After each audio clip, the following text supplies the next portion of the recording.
এলাকার মানুষের দীর্ঘদিনের দাবি পূরণ। মুখ্যমন্ত্রী মমতা বন্দ্যোপাধ্যায়ের অনুপ্রেরণায় মালদা জেলা পরিষদের বরাদ্দ 16.5 লক্ষ টাকা ব্যয়ে তৈরি হবে রাস্তা ও একটি মন্দিরের গার্ডওয়াল।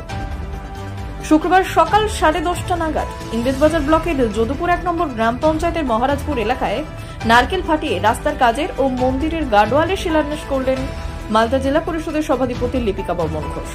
এছাড়া উপস্থিত ছিলেন ইংরেজবাজার পঞ্চায়েত সমিতির কর্মাধ্যক্ষ সুবির দাস, স্থানীয় গ্রাম পঞ্চায়েত উপপ্রধান নাসিম শেখ, বিশিষ্ট সমাজসেবী শেখ আতাউল্লাহ সহ অন্যান্যরা।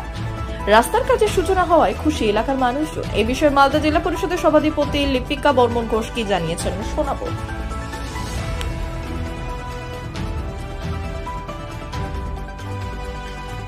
যদুপুর ওয়ানের মহারাজপুরে দীর্ঘদিন ধরে এখানের এলাকাবাসীদের দাবি ছিল যে তাদের বর্ষার সময় এই রাস্তায় চলাচল করতে খুব অসুবিধার সম্মুখীন হতে হতো।